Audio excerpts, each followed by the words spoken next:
গুলি করছিল এবং খুব ঠান্ডা মাথায় গুলি করার পর তিনি আবার খুব আরাম আয়েশ করে মাথায় হাত দিয়ে খুব একটা ভাবভঙ্গি নিয়ে আবার গুলি করেছেন এবং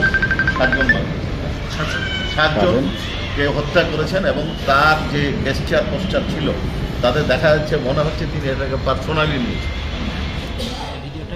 এই ভিডিওটা ভাইরাল হয়েছে, এর প্রেক্ষিতে অন্য মামলায় সে আটক ছিল, সেইখানে গত 1 জানুয়ারি তাকে গ্রেফতার করার জন্য মাননীয় ট্রাইব্যুনালে পিটিশন দেওয়া হয়েছিল। মাননীয় ট্রাইব্যুনাল প্রাথমিক পর্যায়ে তার প্রোডাকশন ওয়ারেন্ট দিয়ে আজকে নিয়ে এসছেন, আজকে ডিটেনশনের আদেশ দিয়েছেন। পরবর্তী তারিখ হচ্ছে 23শে ফেব্রুয়ারি।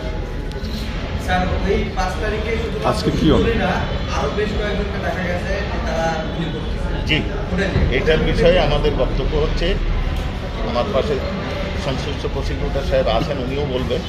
সেটা হচ্ছে যে আমরা বাকিদেরকে আইডেন্টিফাই করার চেষ্টা করছি এবং ভিডিওটা আমাদের কাছে সংরক্ষিত আছে।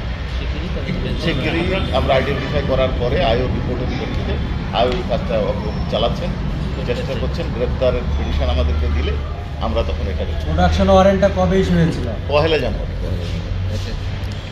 হত্যার অভিযোগ কয়জন তো হত্যার? এই ভিডিওটি আপনারা দেখেছেন, এটা ব্যাপক ভাইরাল হয়েছে।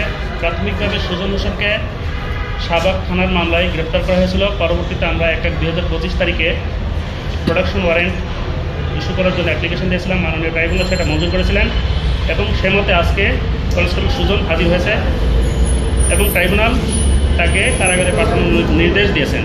প্রাথমিকভাবে সুজন হোসেনকে সেদিন অত্যন্ত অ্যারোগ্যান্ট, অত্যন্ত উৎফুল্ল চিত্ত মনে হয়েছিল, তাকে গ্রেপ্তার করা হয়েছে এবং আমরা এটা তদন্ত করছি যে ওই ঘটনার সময়ে আরও কারা কারা জড়িত ছিল সেটা আমরা ফাইন্ড আউট করার চেষ্টা করছি।